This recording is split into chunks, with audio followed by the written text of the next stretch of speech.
두 분을 직접 모셨습니다. 숙박업 하시는 분들인데요. 캡슐 호텔 직접 운영하시는 정승호 사장님, 그리고 두 곳 펜션 운영하시는 박선영 사장님과 함께 이 숙박업이 자영업으로서 비전은 어떤지에 대해서 들어보죠. 정 사장님, 박 사장님 두 분과 함께 노 기자 모시겠습니다. 세 분 어서 오십시오. 안녕하세요. 안녕하십니까. 예, 두 분 모셨으니까 사업 얘기부터 좀 해보겠습니다. 코로나 2년 동안 엄청나게 힘드시지 않으셨어요? 저희 캡슐 호텔 같은 경우에는 2019년부터 운영을 시작을 했었는데 예. 당시에는 상당히 영업이 잘 되어서 평균 객실 가동률이 87%까지 기록을 했었습니다. 예. 그런데 이제 코로나 확산 초기, 그러니까 2020년 초기에는 객실 가동률이 20-30%대로 떨어질 정도로 거의 매출이 3분의 1 이하로 떨어졌었고요. 예, 지금도 조금 회복은 했지만 아직 2019년 수준까지는 코로나 회복되지 이전까지는 전혀 안 되고. 애초에 이동 자체가 많이 줄어들다 보니까 그렇겠죠. 전체적으로 숙박업 자체가 어려워진 것 같고요. 캡슐 호텔은 그래도 1인당 공간이 분리가 되다 보니까 어허. 오히려 코로나 중반기 2021년에는 예. 조금 더 회복에 도움이 된 면도 있습니다. 그렇군요. 펜션도 타격이 컸습니까?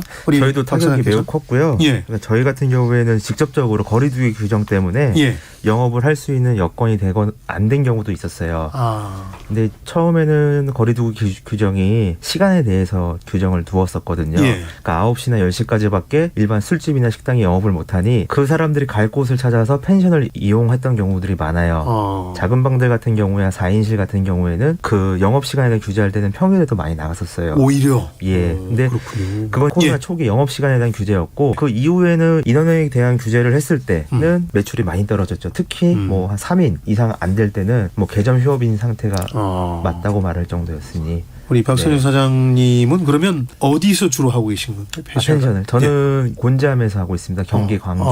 네. 아까 말씀이 실감 나네요. 그 인원 제한이 없을 때는 술 먹다 그냥 예, 각각 그럴 수도 있겠네요. 네. 그렇군요. 노 기자가 보기에는 쭉 취재해 오셨잖아요. 네. 그 숙박업 쪽 위기는 얼마나 심각해요? 외식업 못지않게 위기의 숙박업이었는데요. 먼저 호텔업계 말씀드리면 예. 호텔들이 많이 매각이 됐죠. 매물로 많이 나왔다는 예. 소식이 있었죠. 그리고 그 중국인 관광객들이 많이 찾던 동대문 쪽은 그 3, 4성급 호텔이 한 20여 개 있었는데 예. 작년 상반기에만 90%가 영업을 중단했습니다. 그렇군요. 그 중에 한 두세 개만 운영을 했었고 여기들도 이제 홈쇼핑 같은 데서 이제 헐값에 떨이로 세일을 해가지고 겨우 객실 가동률을 높였지 뭐 실질적으로는 한 50%가 채 안 됐고요. 예. 또 이제 모텔 창업도 코로나 전에는 외국인 관광객들이 많이 오면서 한동안 좀 붐이었는데 예. 이게 해외 여행도 끊기고 또 이제 저녁 회식이 끊기면서 유흥 손님들도 많이 줄었고 해서 예. 많이 어려워졌는데요. 제가 강남의 한 모텔 사장님을 인터뷰했는데 예.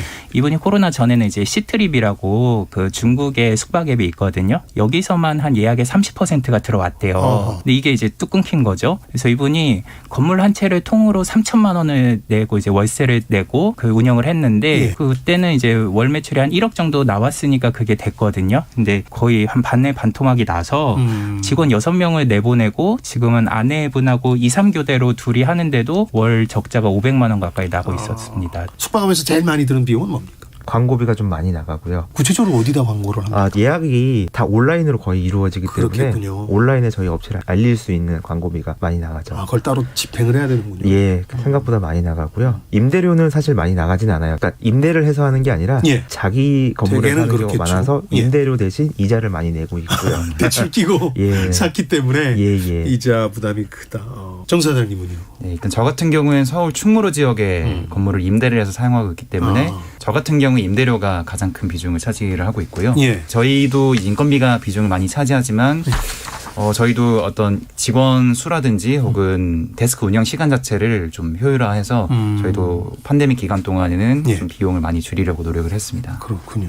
사실 2년을 버티신 분들은 대단한 분들이거든요.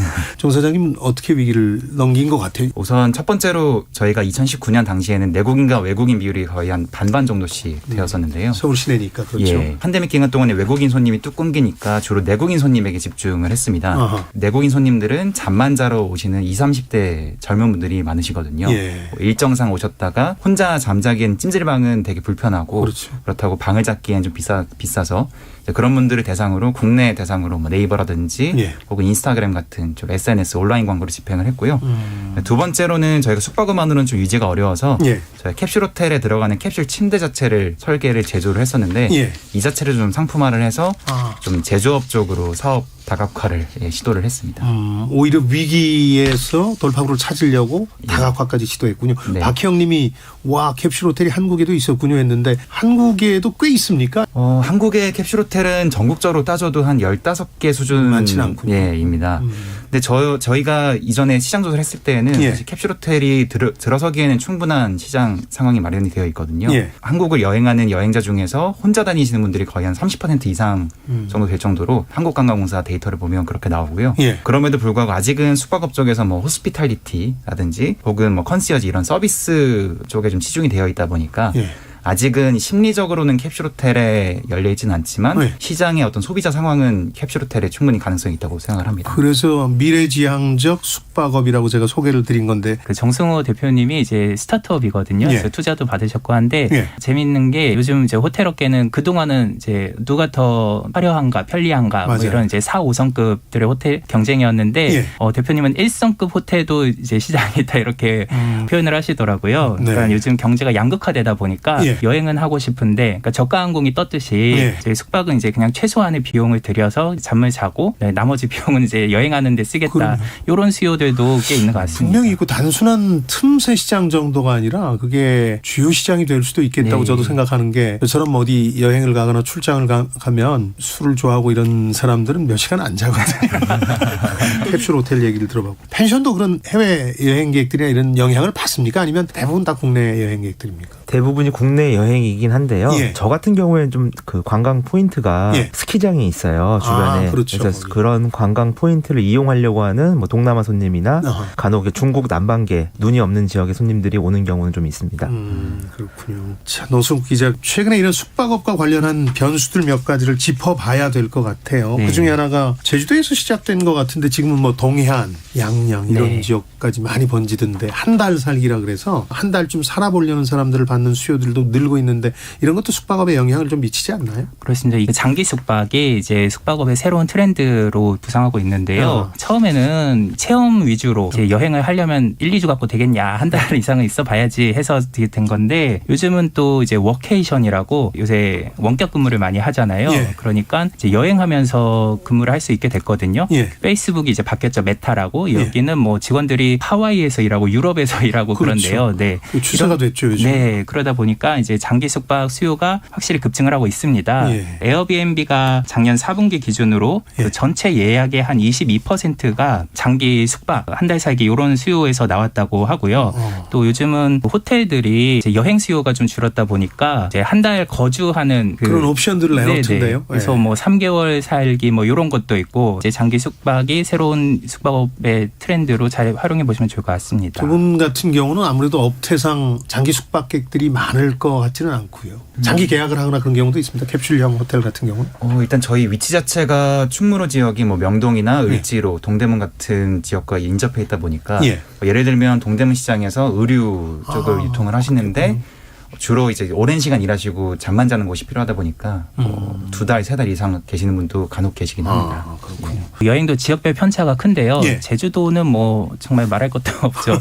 그 마이리얼 트립이라고 이제 국내 여행 플랫폼 예. 여기 이제 대표님의 인터뷰했는데 예. 코로나 이전엔 이제 주로 해외 여행 예약 건수가 대부분이었는데 예. 지금은 이제 국내 여행이 이제 대부분이잖아요. 근데 그렇죠. 그중에 90%가 제주도다. 근데 이것만으로 코로나 이전에 해외 여행 예약 건수를 이미 넘어섰다. 네. 잘 된다는 그러니까 얘기가 전 사실이에요. 세계 예약하는 것보다 제주도 지금 예약하는 게 더 많다는 겁니다.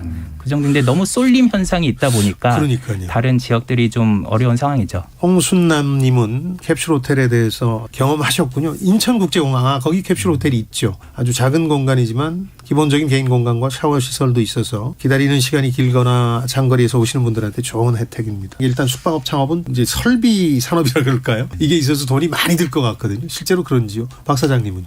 예, 초기 투자 비용이 많이 들어간다는 생각을 해요, 저는. 예. 근데 이제 대부분이 자가에서 하기 때문에 예. 자기 건물로 하는 비용이 많이 들어요. 그러니까 토지 같은 경우에는 뭐 지역마다 위치마다 금액이 다 달라질 수 있어서 얼마라고 말씀은 못 드리지만 350평 이상은 제가 볼 때는 매입을 해야 됩니다. 실제로 건물이 들어서는 공간은 그만큼 안 되지만 부대시설을 놓고 그리고 무엇보다도 교외 지역에 있기 때문에 주차장 확보가 필수적이거든요. 그래야 되겠군요. 네, 더군다나 요새는 1인 1차 뭐 4명이서 한 차를 타고 오는 것이 아니라 한 명이서 한 차를 갖고 오는 경우도 많아서 주차장을 생각보다 많이 확보해야 되기 때문에 대지는 한 350평 이상을 해야 되고 건물을 새로 짓는다고 하면은 요새 건축비가 많이 올라서 그렇죠. 어떻게 짓느냐에 따라 달라질 수 있지만 600 이상은 평당 들어갈 거로 보이고요.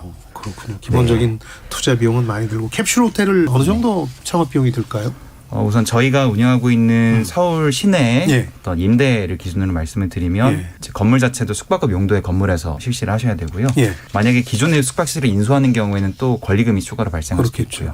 그리고 인테리어 비용 같은 경우에는 생각을 해보면 대략 캡슐 한 기당 한 400만 원에서 500만 원 정도 뭐 이런 샤워실이나 부대시설까지 다 포함을 해서 숙박 인원 1인당 그 정도의 비용이 든다고 보시면 될 것 같습니다. 그렇게 추산하면 된다. 아까 광고료 얘기를 했으니까 지금 자영업 시장에서 가장 큰 이슈가 되는 게 플랫폼에 대한 이제 수수료들인데 배달 경우에는 배달 수수료가 문제가 되고 있고 펜션 뭐 모텔 이런 것들도 뭐 대놓고 얘기할 수밖에 없겠네요. 야놀자라는 플랫폼이 있는데 여기에 수수료들 광고료로 얼마나 지불하는지 이게 경영에 얼마나 부담이 되는지 이런 건 어때요? 플랫폼에 올리기만 하는 거, 그 플랫폼 상에서 다른 광고를 쓰지 않고 플랫폼으로 매출이 일어나면은 매출의 15%를 수수료로 가져갑니다. 15%요? 네. 이익의 15%가 아니라 매출의 15%. 엄청난 비용이죠. 물론 광고도 할 수 있는 거고요. 그렇죠. 네. 그러려면 돈을 더. 네, 그렇게도 또 사용을 해야 되고요. 그러니까 그 앱에 이제 상단에 노출되려면 또 추가로 광고비를 집행을 해야 되는데 그 제가 인터뷰했던 그 강남의 모텔 사장님은 그 월 300만 원씩 야놀자에 광고를 하고 있는데 검색을 하면은 33번째에 나오더라고요. 월 300만 원이. 네, 그게 전에는 400만 원 쓰다가 100만 원을 줄였더니 근데 이제 강남이 좀 워낙 약간 특수한 지역이긴 합니다. 워낙 그 경쟁이 치열해가지고 그 정도로 그 광고비도 만만치 않다. 야놀자뿐만 아니라 무슨 네이버도 있고 여러 군데 광고를 정 사장님도 하셔야 될 텐데 비용 부담스러울 정도인가요? 어떤가요? 우선 저희는 국내 뭐 네이버나 야놀자 이외에도 해외 어떤 부킹닷컴이나 아고다 같은 해외 플랫폼도 사용을 하고 있는데요. 대부분 플랫폼이 수수료가 15% 정도라고 보시면 되고 높은 곳은 18%까지 받기도 합니다. 그래요. 네, 그래서 이런 광고 같은 경우에 저희는 어떤 야놀자 같은 플랫폼 자체 광고보다는 어떤 네이버나 구글, 인스타그램 같은 SNS 광고를 주로 집행을 하고 있습니다. 그건 좀 싼가요? 어떤 키워드에 얼마나 노출을 바르느냐에 따라서 다르긴 할 텐데요. 우선 저희도 말씀하신 것처럼 한 달에 수백만 원까지는 아니지만 그래도 한 수십만 원대 광고비를 쓰고 있다고 보시면 될 것 같습니다. 이 플랫폼이라는 게 소비자에겐 편리하지만 자영업자들한테는 굉장한 압박이 되는 거니까. 이게 숙박업이 외식업이랑 비슷해지는 것 같아요. 그러니까 외식업도 요즘은 그 목 좋은 곳에 있다기보다는 배달 앱에서 어떻게 노출을 하느냐. 그래서 배달 앱에 월세 낸다고 하잖아요. 맞아요. 마찬가지로 숙박업도 예전에는 뭐 아웃테리어랄지 목 좋은 곳이 눈에 띄었는데 요즘은 다 숙박 앱 보고 들어가니까 거기에 월세를 내는 셈이죠. 숙박업에서는 이것만큼은 고민해봐라. 두 가지 요소를 꼭 고려를 해봐야 될 것 같아요. 지역적인 분석하고 상권적인 분석이 꼭 필요하다 생각을 하는데 그 지역적인 분석은 어느 지역에서 할 거냐 이런 걸 따져볼 때 관광 포인트가 좀 있었으면 해요. 관광 주변에 포인트. 예를 들면 대관령이다, 안면도다 이러한 우리가 일반적으로 많이 알려진 관광 포인트가 주변에 있어야 되고요. 걸껴야 된다. 네, 그리고 가급적이면은 성수기를 여러 번 할 수 있는 그러한 지역이면 더 좋아요. 뭐 성수기면 당연히 객실의 가동률도 올라가지만 객실 단가도 올라가서 평달과 매출이 뭐 2배, 3배 이상 차이가 날 수가 있거든요. 그러니까 예를 들면은 뭐 강릉에서 한다 하면은 강릉은 여름에 해수욕으로 인한 여름 성수기를 할 수 있고 가을에는 설악산에서 단풍놀이를 할 수 있어서 가을 성수기도 할 수 있는 거죠. 이렇게 가급적이면서 그런 성수기 포인트를 많이 잡아갈 수 있는 지역이 좋고요. 그 아까 말씀드린 상권적인 분석도 해야 된다고 말씀을 드렸는데 일반적으로 사람들이 펜션 예약은 온라인으로 하기 때문에 내가 길 가다 가는 게 아니라 미리 예약을 하고 오니까 이게 꼭 길목이 좋은데 상권이 좋은데 해야 되냐라고 생각하시는 분들이 계세요.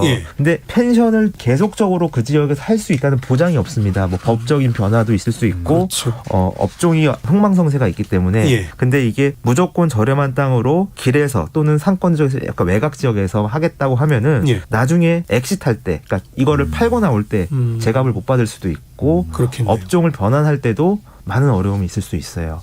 펜션 같은 경우는 리뷰 같은 거에 좌우되지 않아요? 온라인 예약을 하니까 리뷰들을 많이 보던데. 예, 그럼요. 리뷰 때문에 그 좌우되는 것 때문에 예. 많은 업주들이 엄청난 스트레스를 받고 있죠. 그러시겠네. 네. 자, 정 사장님께 현장 경험해 보시니까 어때요? 물론 숙박업이 외식업에 비해서는 좀 유행을 좀 덜 타기도 하고 예. 손이 좀 덜 가는 편이긴 한데요. 예. 다만 주의하실 점은 외식업에 대비해서 네. 이제 숙박업은 회전이 잘 되지 않기 때문에 회전. 수익성이 상대적으로 낮고 예. 그래서 투자금에 대한 회수 기간도 상대적으로 긴 편입니다. 그리고 기존 시설을 인수한다고 했을 때에도 숙박에는 외식업보다 더 많은 면적이 필요하기 때문에 예. 비용이 많이 들어가는 편이고요. 그렇겠죠. 그리고 숙박업 자체는 위치나 가격 이외에는 차별화 요인이 상당히 적은 시장이기 때문에 예. 그래서 마케팅에 대한 고민이 상당히 많이 필요한 시장이기도 합니다. 어떤 성수기나 비수기에 따라서 가격 조정을 기민하게 해야 하고 프로모션도 항상 고민을 해야 하고요. 가만히 있는다고 되는 게 아니다라는 네, 그렇습니다. 절절하게 느끼신 모양인데 우리 박 사장님께 마지막으로 그래도 숙박업이 전과 달라서 한번 해볼 만하다고 느끼는 대목이 있다면 뭐가 있습니까? 그러니까 펜션 같은 경우에는 예. 상권적인 분석을 하고 들어갔을 때 그 지역에서 내가 몇 년간 영업을 하고 나와서 나올 때 여기에 집가 상승을 바라볼 수 있다면은 그런 것까지. 예. 마지막으로는 우리 숙박 산업에 대해서 쭉 취재해 오신 노승욱 기자께서 뭘 주의해야 되고 뭘 해야 됩니까? 숙박 시장도 이제 외식업처럼 예. 배달앱이 중요해진 것처럼 숙박의 플랫폼이 정말 중요해졌다. 네. 워크인 손님이 이제 그 시내 모텔 같은 경우는 이제 10%도 안 된다고 합니다. 예, 절반 이상은 다 그 앱으로 예약을 하고 그러다 보니까 진짜 앱에 월세를 내는 거죠. 그리고 숙박 트렌드도 이제 바뀌고 있다. 예. 워케이션 이런 것처럼 새로운 곳에서 일하면서 머무르는 그러다 보니까 그 수요에 맞춰서 인테리어를 다시 꾸미는 것도 중요할 것 같아요. 이제 비즈니스를 할 수 있게 책상이나 뭐 와이파이를 이제 갖춘다든지 그리고 젊은분들은 와인바 이런 것들을 테라스에 설치하는 이런 것들이 또 이제 예약을 받을 수 있으니까 계속 그 트렌드도 주시를 해야 될 것 같습니다. 어쨌든 숙박 산업도 엄청나게 트렌드가 자주 바뀌는 그래서 또 도전해볼 만한 그런 분야가 아닌가 합니다. 오늘 매경 이코노미 노승욱 기자와 함께했고요. 자, 상호를 정확히 다시 한번 알려드리겠습니다. 더 캡슐의 정승호 사장님, 샵 테라스의 박선영 사장님 이렇게 두 분과 함께했습니다. 너무너무 고맙습니다. 네, 감사합니다. 감사합니다. 네.